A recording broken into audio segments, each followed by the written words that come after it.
Assalamualaikum warahmatullahi wabarakatuh. Perkenalkan, nama saya Yusi Ahadna. Saya dari Universitas Pahlawan Tuanku Tambusai, program studi S1 Pendidikan Matematika semester 5. Di sini saya akan membuat kesimpulan mengenai mata kuliah pengelolaan pendidikan. Baiklah, langsung saja. Pengertian pengelolaan pendidikan. Menurut Oteng Sutisna, tahun 1993, pengelolaan pendidikan berasal dari kata manajemen. Secara istilah, manajemen sama artinya dengan administrasi. Berdasarkan pengertian di atas, maka manajemen pendidikan dapat diartikan sebagai suatu proses perencanaan, penggerakan, dan pengendalian segala sumber daya agar tujuan pendidikan tercapai secara efektif dan efisien. Sedangkan pengertian administrasi menurut Departemen Pendidikan dan Kebudayaan tahun 1976 bahwa administrasi pendidikan adalah semua aspek kegiatan untuk mendayagunakan berbagai sumber, baik manusia, sarana, dan prasarana, serta media pendidikan lainnya secara optimal, relevan, efektif, dan efisien guna menunjang pencapaian tujuan pendidikan. Menurut Sukarsimi tahun 1988, tujuan organisasi umumnya dan khususnya dalam organisasi pendidikan akan tercapai secara efektif dan efisien apabila digunakan manajemen yang baik, karena manajemen adalah merupakan instrumen untuk mencapai tujuan. Administrasi pendidikan memiliki 4 peran, yaitu sebagai berikut. Yang pertama adalah perencanaan.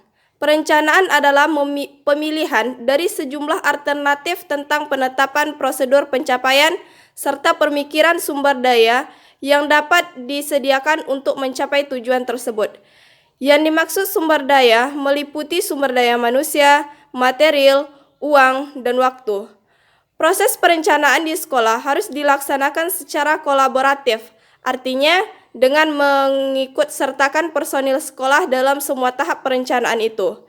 Yang kedua yaitu pengorganisasian. Pengorganisasian di sekolah dapat didefinisikan sebagai keseluruhan prosedur untuk memilih dan memilah orang-orang yaitu guru dan personil sekolah lainnya, serta mengalokasikan prasarana dan sarana untuk menjunjung tugas orang-orang di dalam rangka mencapai tujuan sekolah. Yang ketiga adalah pengkoordinasian. Pengkoordinasian di sekolah diartikan sebagai usaha untuk menyadu padankan kegiatan dari berbagai individu atau unit sekolah agar kegiatan mereka berjalan selaras dengan anggota atau unit lainnya dalam usaha mencapai tujuan sekolah. Yang keempat yaitu pembiayaan. Pembiayaan sekolah adalah kegiatan mendapatkan biaya serta mengelola anggaran pendapatan dan belanja pendidikan. Kegiatan ini dimulai dari perencanaan biaya, usaha untuk mendapatkan dana yang mendukung perencanaan itu, menggunakan serta mengawasi penggunaan anggaran tersebut. Yang kelima adalah penilaian. Dalam waktu-waktu tertentu, sekolah pada umumnya atau anggota organisasi seperti guru, kepala sekolah, dan murid pada khususnya harus melakukan penilaian tentang seberapa jauh tujuan yang telah ditetapkan tercapai, serta mengetahui kekuatan dan kelemahan program yang sedang dilaksanakan. Menurut Sukarsimi, tahun 1980, fungsi manajemen pengelolaan pendidikan terbagi menjadi 4, yaitu yang pertama perencanaan. Perencanaan adalah proses penentuan tujuan dan pedoman pelaksanaan dengan memilih yang terbaik dari alternatif-alternatif yang ada. Perencanaan pada dasarnya adalah membuat keputusan mengenai arah yang akan dituju, tindakan yang akan diambil, sumber daya yang akan dikelola, dan teknik atau metode yang dipilih untuk digunakan. Yang kedua adalah pengorganisasian. Pengorganisasian adalah prosedur mengatur, mengalokasikan, dan mendistribusikan pekerjaan, wewenang, dan sumber daya di antara anggota organisasi yang dicapai tujuan organisasi. Yang ketiga adalah pengarahan. Pengarahan menurut Malayu tahun 1996 adalah mengarahkan semua bawahan agar mau bekerja sama dan bekerja efektif untuk mencapai tujuan. Yang terakhir yaitu pengendalian. Pengendalian adalah proses untuk memastikan bahwa aktivitas sebenarnya sesuai dengan aktivitas yang direncanakan. Proses pengendalian dapat melibatkan beberapa elemen. Yang pertama, menetapkan standar kinerja. Yang kedua, mengukur kinerja. Yang ketiga, membandingkan unjuk kerja dengan standar yang telah ditetapkan. Yang keempat, mengambil tindak kooperatif saat terdeteksi penyimpangan. Struktur organisasi pendidikan. Struktur organisasi merupakan bentuk dari organisasi secara keseluruhan yang menggambarkan kesatuan dan berbagai segmen dan fungsi organisasi yang dipengaruhi oleh kondisi lingkungan, ukuran, jenis teknologi yang digunakan, dan sasaran yang hendak dicapai. Struktur organisasi akan menjadi lebih jelas apabila digambarkan dengan bagan atau skema organisasi. Pada struktur organisasi terdapat gambaran posisi kerja, pembagian kerja, jenis kerja yang harus dilakukan, hubungan atasan dengan bawahan, kelompok, komponen atau bagian, tingkat manajemen dan saluran komunikasi. Jalur, jenjang, dan jenis pendidikan.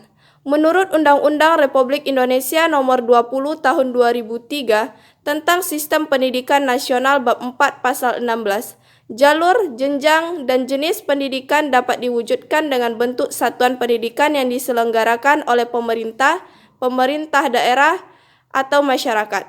Yang pertama yaitu membahas mengenai jalur pendidikan. Jalur pendidikan adalah wahana yang dilalui oleh peserta didik untuk mengembangkan potensi diri dalam suatu proses pendidikan yang sesuai dengan tujuan pendidikan. Jalur pendidikan itu terbagi menjadi 3. Yang pertama yaitu jalur pendidikan formal. Pendidikan formal merupakan pendidikan yang diselenggarakan di sekolah-sekolah pada umumnya. Jalur pendidikan ini mempunyai jenjang pendidikan yang jelas, mulai dari pendidikan dasar, pendidikan menengah, sampai pendidikan tinggi. Pada pendidikan formal, dapat diwujudkan dalam bentuk satuan pendidikan yang diselenggarakan oleh pemerintah pusat, pemerintah daerah, dan masyarakat. Pendidikan ini dilakukan dengan bertahap mulai dari SD, SMP, SMA, dan ditandai dengan adanya ijazah. Yang kedua yaitu jalur pendidikan non-formal.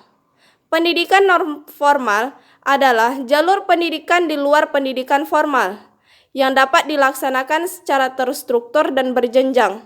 Pendidikan formal juga disebut pendidikan luar sekolah yang ditandai dengan adanya sertifikat. Yang ketiga yaitu jalur pendidikan informal. Menurut Undang-Undang Republik Indonesia Nomor 20 Tahun 2003 tentang Sistem Pendidikan Nasional Bab 4 Pasal 27 Ayat 1 dan 2, pendidikan informal adalah jalur pendidikan keluarga dan lingkungan berbentuk kegiatan belajar secara mandiri. Hasil pendidikan sama dengan pendidikan formal dan non-formal. Setelah peserta didik lulus sesuai dengan standar nasional pendidikan. Homeschooling atau yang di Indonesia dikenal dengan sekolah rumah merujuk pada Undang-Undang Nomor 20 Tahun 2003. Homeschooling termasuk ke dalam kategori pendidikan informal. Yang kedua adalah jenjang pendidikan. Jenjang pendidikan adalah tahapan pendidikan yang ditetapkan berdasarkan tingkat pengembangan peserta didik, tujuan yang akan dicapai, dan kemampuan yang dikembangkan. Jenjang pendidikan formal terdiri atas pendidikan dasar, pendidikan menengah, dan pendidikan tinggi. Yang pertama adalah pendidikan dasar. Pendidikan dasar merupakan jenjang pendidikan awal selama 9 tahun pertama masa sekolah anak-anak yang melandasi jenjang pendidikan menengah.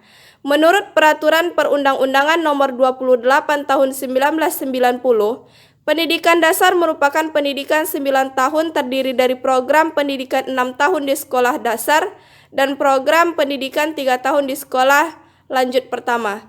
Yang kedua adalah pendidikan menengah. Menurut Undang-Undang Republik Indonesia Nomor 20 Tahun 2003 tentang Sistem Pendidikan Nasional Bab 4 Pasal 18, pendidikan menengah merupakan jenjang pendidikan lanjutan pendidikan dasar. Pendidikan menengah terdiri atas pendidikan menengah umum dan pendidikan menengah kejuruan. Pendidikan menengah berbentuk sekolah menengah atas, MA, sekolah SMK, dan madrasah aliyah kejuruan, atau bentuk lainnya yang sederajat. Yang ketiga adalah pendidikan tinggi.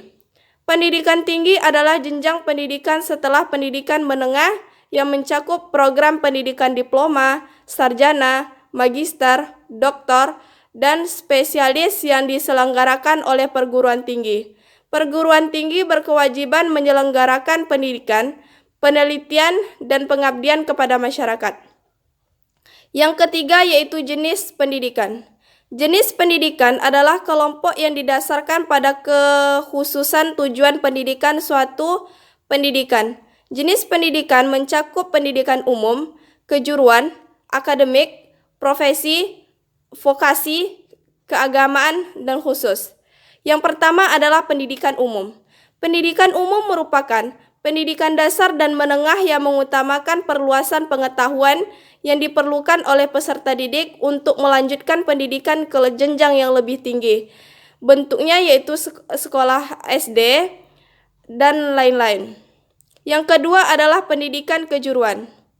Pendidikan kejuruan merupakan pendidikan menengah yang mempersiapkan peserta didik terutama untuk bekerja dalam bidang tertentu. Bentuk satuannya pendidikan adalah SMK. Yang ketiga adalah pendidikan akademik. Pendidikan akademik merupakan pendidikan tinggi, program sarjana dan pascasarjana yang diarahkan terutama pada pengusaha disiplin ilmu pengetahuan tertentu. Yang keempat adalah pendidikan profesi. Pendidikan profesi merupakan pendidikan tinggi setelah program sarjana yang dipersiapkan peserta didik untuk memasuki suatu profesi atau menjadi seorang profesional. Yang kelima yaitu pendidikan vokasi. Pendidikan vokasi merupakan pendidikan tinggi yang mempersiapkan peserta didik untuk memiliki pekerjaan dengan keahlian tertentu maksimal dalam jenjang diploma 4 serta dengan program sarjana atau strata 1. Yang keenam yaitu pendidikan keagamaan. Pendidikan keagamaan adalah pendidikan dasar menengah dan tinggi yang mempersiapkan peserta didik untuk dapat menjalankan peranan yang menuntut penguasaan pengetahuan tentang ajaran agama Islam atau ahli ilmu agama. Undang-Undang Republik Indonesia Nomor 20 Tahun 2003 tentang Sistem Pendidikan Nasional, Bab 4 Pasal 30, pendidikan keagamaan berbentuk pendidikan diniyah, pesantren, pasraman, dan bentuk lainnya yang sejenis. Yang ketujuh yaitu pendidikan khusus. Pendidikan khusus merupakan pendidikan bagi peserta didik yang memiliki tingkat kesulitan dalam mengetahui proses pembelajaran karena kelainan fisik, emosional, mental, sosial, dan memiliki potensi kecerdasan dan bakat istimewa. Biasanya peserta didik ini akan ditempatkan di SLB. Pembahasan selanjutnya yaitu mengenai kurikulum.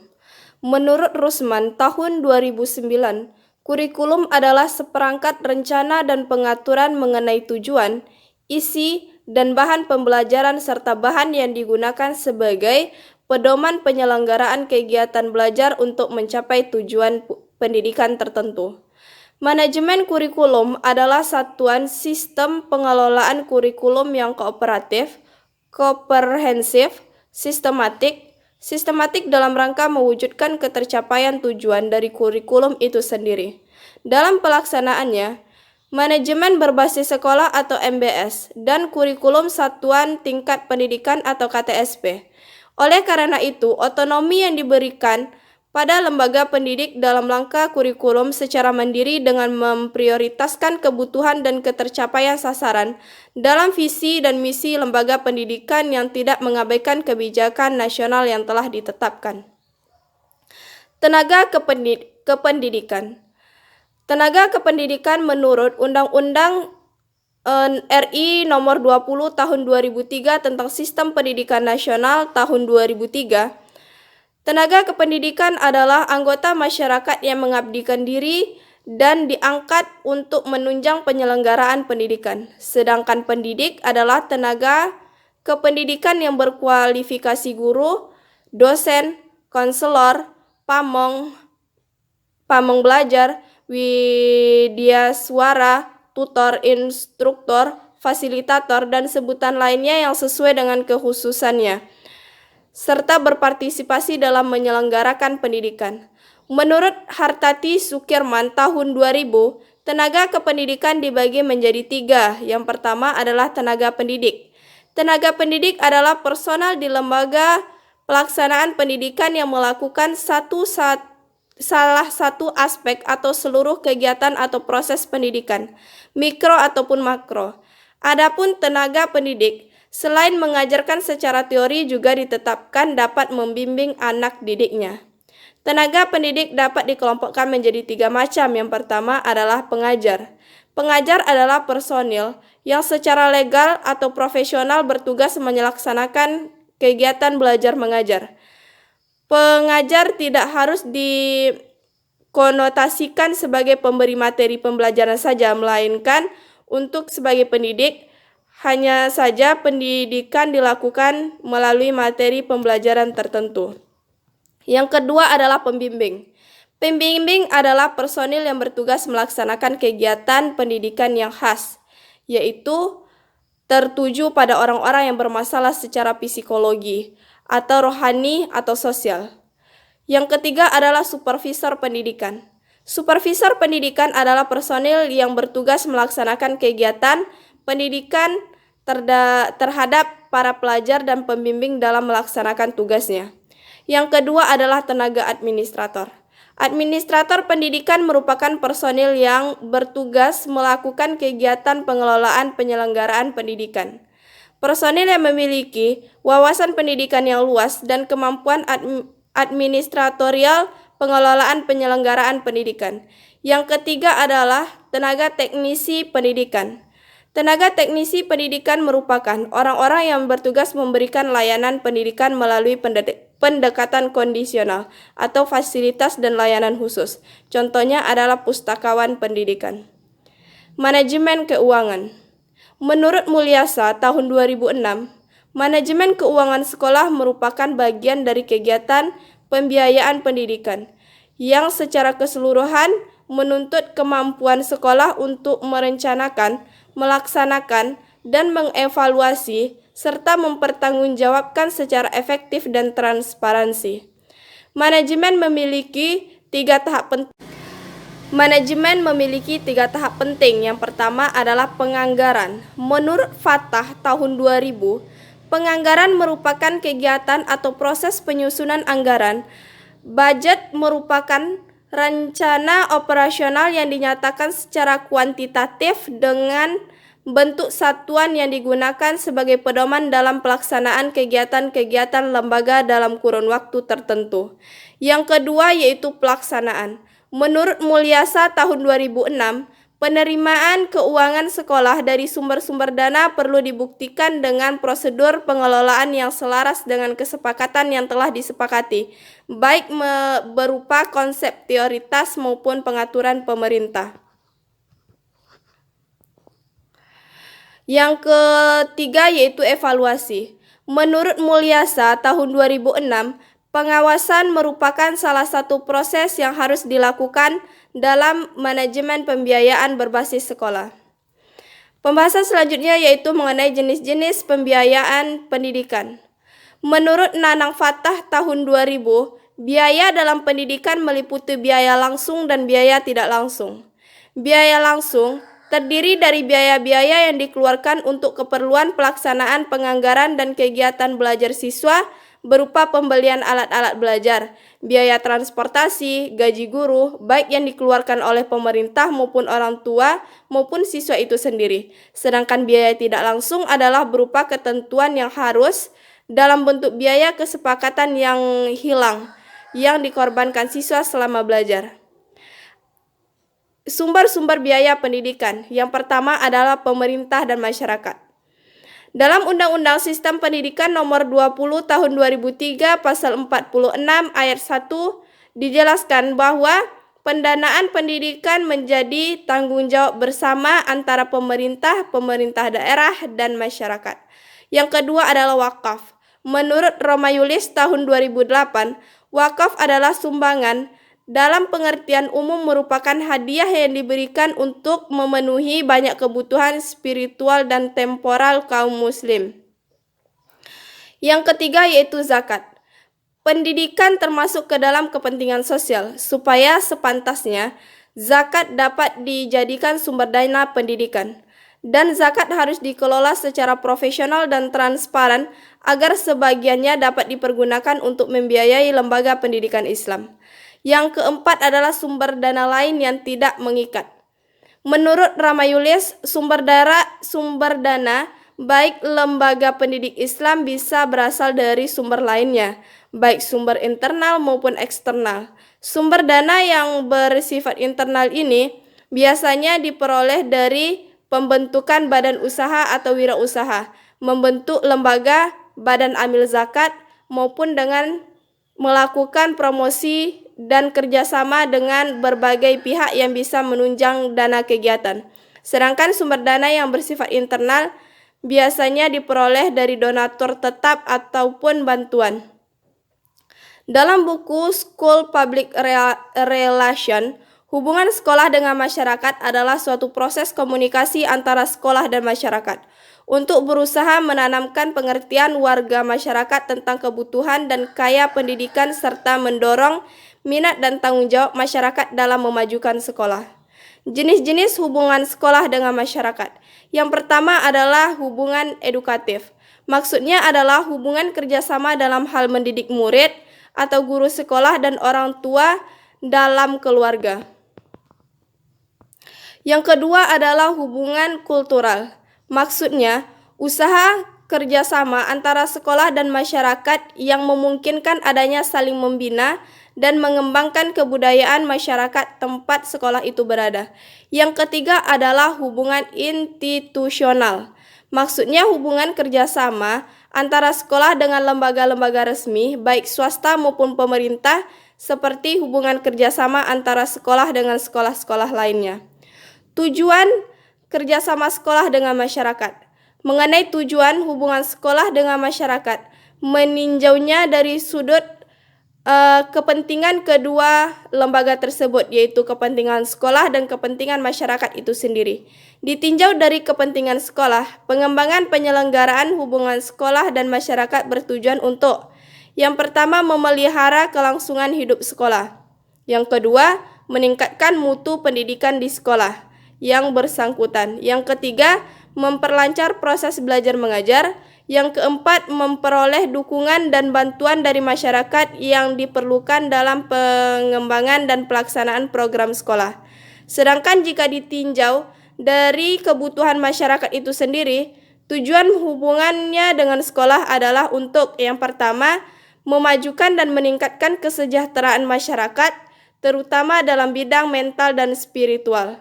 Yang kedua, memperoleh bantuan sekolah dalam memecahkan berbagai masalah yang dihadapi oleh masyarakat. Yang ketiga, menjamin relevansi program sekolah dan kebutuhan masyarakat.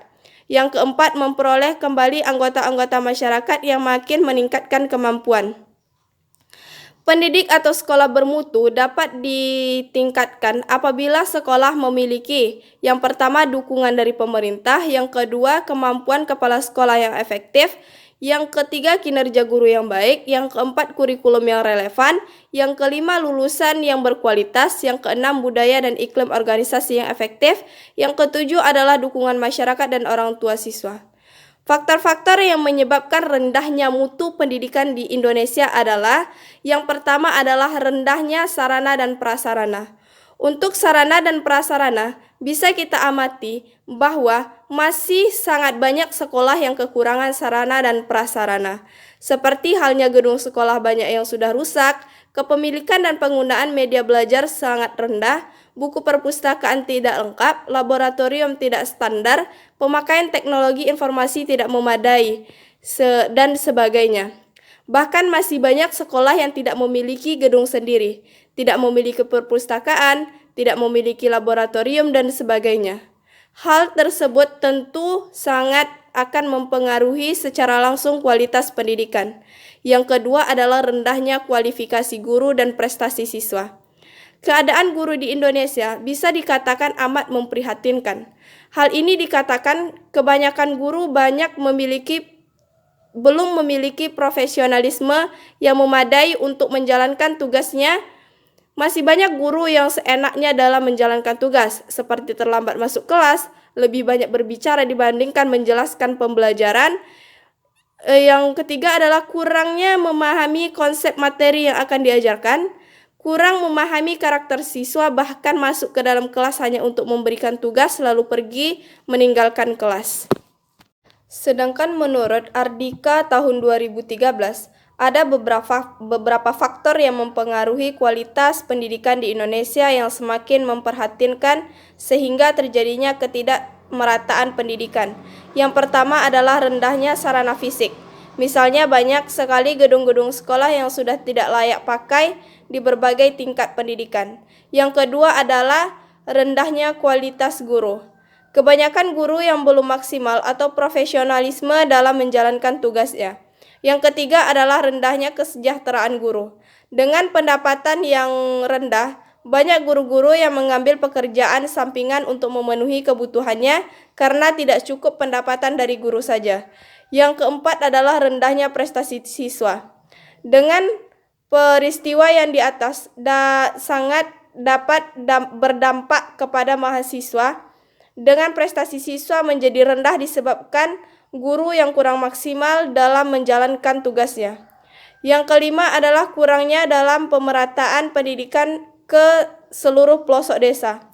Hal ini menjadi sangat wajar sekarang di kalangan dinas pendidikan, sehingga masyarakat yang pendapatan kurang tersentuh dan kurang diperhatikan dan menjadi hal yang biasa. Yang keenam adalah rendahnya kecocokan pendidikan dengan kebutuhan dunia kerja. Sering terjadi ketika sudah lulus sekolah ketidakselarasan antara pendidikan yang dibutuhkan kerja disebabkan kurikulum yang kurang fungsional ketika dipelajari di sekolah dan kebutuhan kerja yang harapannya nanti ketika memasuki dunia kerja. Yang ketujuh yaitu mahalnya biaya pendidikan.